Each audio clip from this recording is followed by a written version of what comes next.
Good afternoon, Jericha. Good afternoon, Joan. Goodness, here we are again. Yes. Wonderful. Always lovely to get together, isn't it? Indeed, And, indeed. You know, chew the fat. Indeed, yes. Talking of which, I'm very excited because my new meaty shortbread range is hitting the shops very, very soon. Oh, wonderful. Finally. Yes. People were a little bit snooty at first, a little bit cocking the snooks at the idea. But when you think about the Chinese or Japanese, I'm not sure which, who have the little buns with bits of bacon and what have you, it's not so weird to have shortbread with little clumps of beef or lamb or whichever meat you're after. Is there a chicken one? There's a chicken one and there's a rabbit one. Wonderful. Who can tell the difference? Well, I can. true. Yes. There's also hare, not hair on the head, hair, No, understood. but hare as in run with the hare and hunt with the hounds. And is there a hound one? Interestingly, there is. I know it's controversial. Again, in other countries, Oriental countries, one does eat dog. Yes. And in parts of Scotland, people do eat dogs. Well, why would you not? Exactly. I mean, you have these big packs, particularly now they've banned fox hunting, goodness me, I don't know why, but anyway, they have. You've got all these packs of hounds that are virtually redundant. Exactly. And this is making use of a very crucial meat source. We're all very squeamish here. We're all, I don't want to eat horse, don't want to eat dog. Which is so ridiculous, because it's only nonsense. because we're conditioned to eat cows and sheep and lamb. It's another animal that you're eating. And goodness me, the meaty shortbreads, I know they're my design and obviously I'm going to be behind them, but with a lovely cup of tea, they're absolutely delicious. And if you dunk for too long, little clumps of meat, obviously the biscuit dissolves, the clumps of meat Pop into the tea, and then you've got a soupy tea. Oh, that sounds wonderful. Sounds wonderful. Would you bring some in next week? Absolutely. I cannot wait. Yes, I'm really, really enjoying them, I must say. Yeah, and the whole title, so we know where to look online and the name of them. Yes, the name. Just meaty breads. Meaty breads. And yes, I mean, Joan and I we own a company together.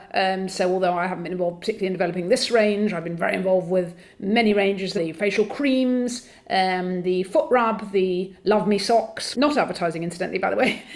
Just letting listeners know about these items. Absolutely. Tell me a bit more about the Love Me socks. Right, so this is an idea inspired by my daughter Cardinal, who struggled with depression over the years and has increasingly found herself in a position of feeling down, of not wanted, etc. Partly born of the fact that I unfortunately have been very, very busy since she was a tiny baby, so she's her idea was to have articles of clothing that, should you feel, down in the dumps and unwanted, that would simply give you a little pep up. So she developed a range of ideas which were not terribly good, unfortunately. But one thing that emerged was an idea that I'd come up with, which were these Love Me socks. We realised that sometimes if you're down in the dumps and you look down at your feet, if you've got a little message there saying, love me, that can cheer you up. It's also... Well, that does sound quite needy. Well, what is needy, Joan, I suppose? I mean, I know that Cardinal could easily be put into a bracket of very, very, very, very, very needy as a person. I don't know. It's a hard one, isn't it? But all I know is that these socks work for Cardinal and may well work for others. I suppose the way I view the world is everybody else's problem. I think that's right, Joan. I think that's right. A lot of people go around whinging and moaning. Oh, I haven't got much money. I haven't got a proper job. I'm not. Oh dear me. No, if you start looking at the other way around, think, well, what have I got? But goodness me, it soon picks you up. You've got a couple of eyes in your head, a nose and a mouth. Indeed, and for the most part, teeth. So. And if you haven't, you can get them. You can get them. And this is a thing these days. You can pretty well get anything you want. Oh goodness, yes. They grow it on a pig or something, and then they can whiz that off the pig and pop it onto you. All sorts of bits and bobs.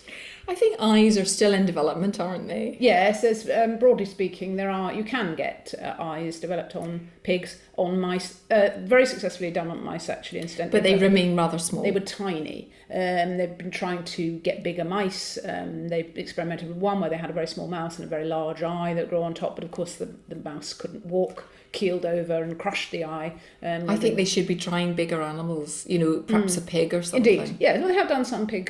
They grew a foot on on a pig? That may be the answer to the bunion question that we talked about in another episode. There's wonderful things that they're doing now. And I think pig eyes can be attractive, as can horse eyes. Oh, horse eyes are really wonderful. They're sad. No, you eyes, lose yourself in a horse's eye. I once lost a whole afternoon just standing next to this horse, and they're mesmeric. Absolutely, they're mesmeric incredible creatures. Absolutely wonderful. Absolutely wonderful. And I think there's a coyness, isn't there? They look at you, they look away. Yeah. The lashes flutter in the wind. Oh, they know exactly what they're doing. And I mean, if you're with a male horse, you're really in trouble. Yes, you are.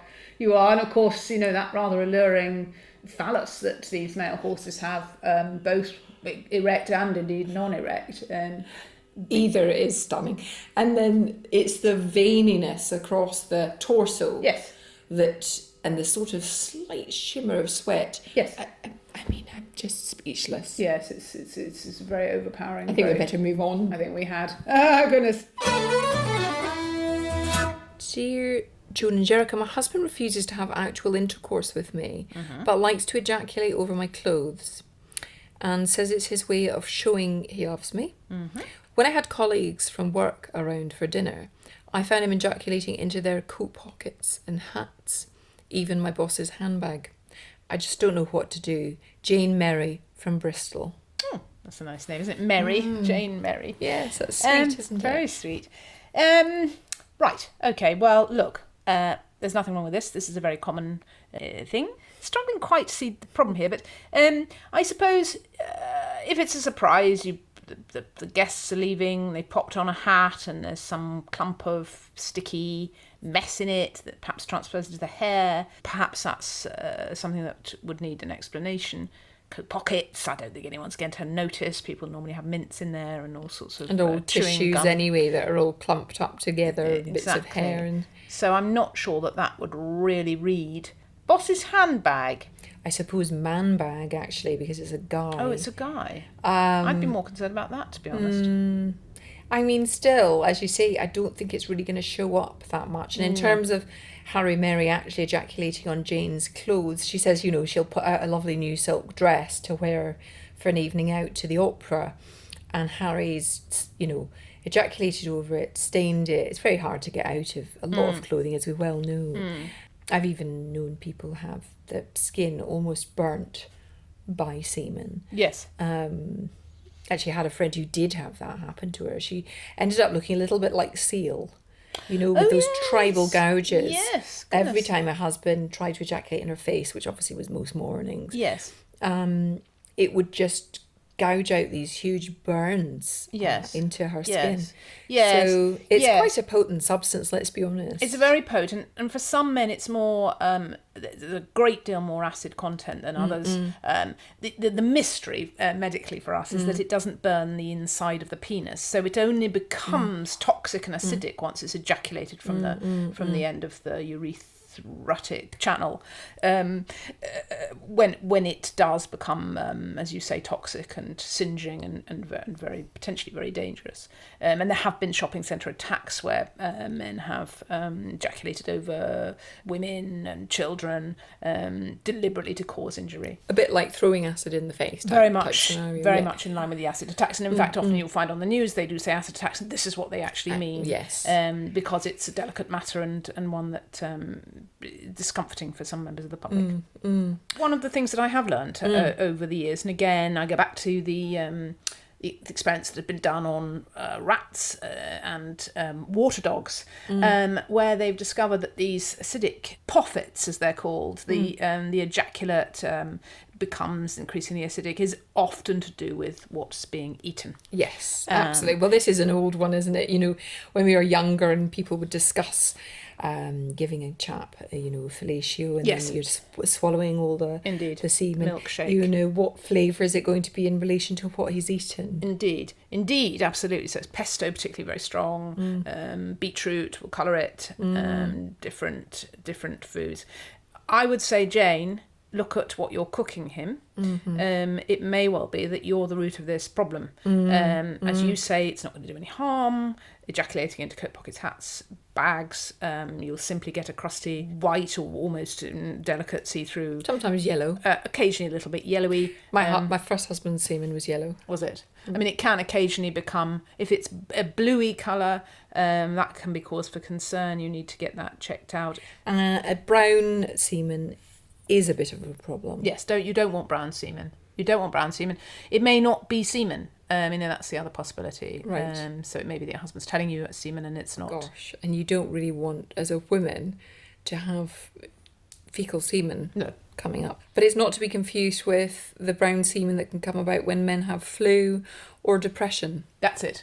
And is it true that black men have different coloured semen? They can do, yes. Pink, orange. You almost think it might be red, gold and green or something. Yes, you think it might be. No, but pink, yes. Again, no cause for concern, particularly unless it's troubling the man. Well, yes, only if it's blood. You can, yes, if it's blood, it's probably you'd need to have a look at that. That would be probably cancer. Okay. Dear Joan and Jericha, my friend told me I should be masturbating, but I don't know how to. This is from Sylvia Salem in Wiltshire, and she's 36. Right, okay. Well, I think the biggest thing that people don't talk about is that if you're not having intercourse or masturbating 3 times a day, I think is the average for women, is that you age dramatically. You do. I mean, people talk about smoking aging you. That's absolutely not nothing compared to a lack of stimulation on the clitoral area. You do need to be thinking about that, keeping that buffed regularly during the day if you're not having the nightly intercourse that most people will be having in a heterosexual relationship. I think even if you are having intercourse, though, you're in a relationship, you still should be masturbating. How many times a day was it you recommended in your book? Well, it's 3 to 4. I think if you're having intercourse, sometimes it actually means that you benefit from masturbating more than that. Sometimes people, if you're in a particular job, so for example, if you're a jockey, you'll be having clitoral... A female jockey. A female jockey, I beg your pardon, yes, sorry, yes, should have specified.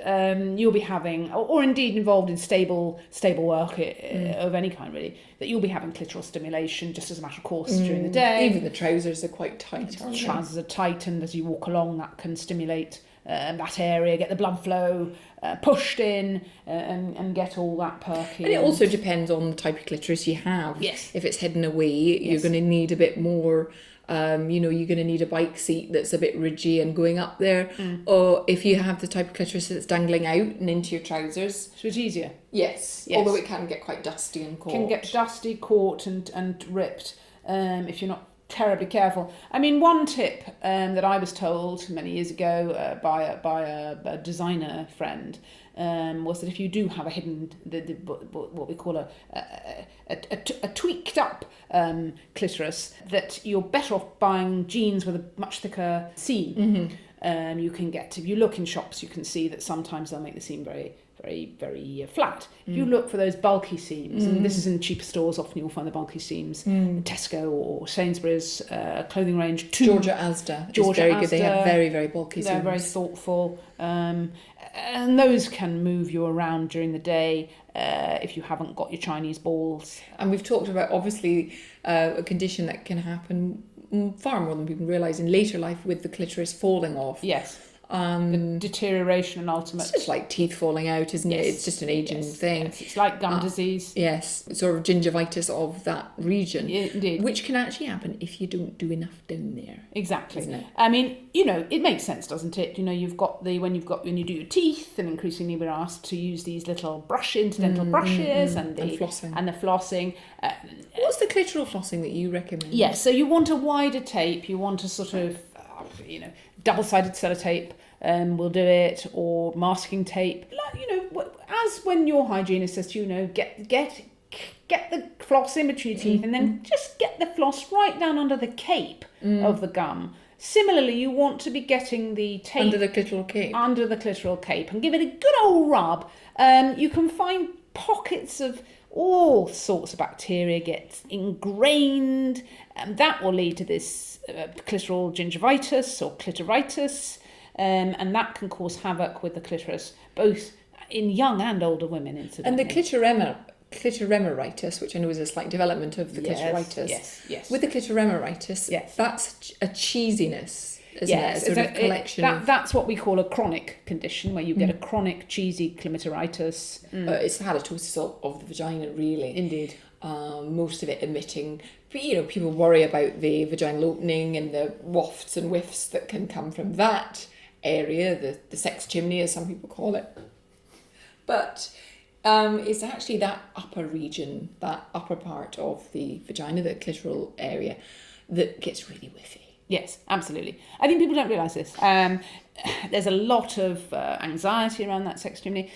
People, there's services, there's sex chimney sweeps with various brushes and lubricants and what have you, washing in and out, and jet power washes and what have you. But as you rightly say, it's the upper area which can trouble many people, and you can smell from across a room at a party. Is the build-up to do with, obviously there's a lot of traffic around the area, isn't there, with urinating, and if you're getting a lot of cystitis or pubic hairs trapped there under the clitoral hood, or as we've said, if bits of dust and gunk and stuff from your trousers and pants. I mean, it's very much like a pocket of a jean. You find all sorts in there, don't That's you? it, And £5 you're quite note. surprised. Absolutely. So if you do this clitoral flossing, obviously that will flush out those physical infections. Do you think that, Gwyneth Paltrow does the sort of steaming, the vaginal steaming? Yes. Is that effective? Oh, it can be. I think in combination. It's not as effective as the tape.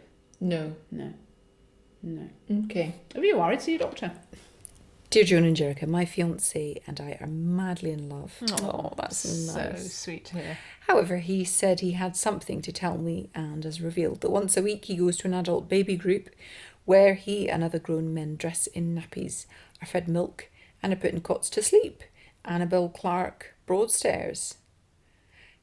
Well, I presume that's just a sort of telling us about her fiancé. Yes, I was going to say, how lovely. It's wonderful that he's shared that with you. And, this is all part of the rich tapestry. Annabelle, she sounds very naive. I'm wondering what her background is. Well, she's from Broadstairs, Right. which, as we know, is a small place. Yes. Mostly obsessed with Dickens' visit there.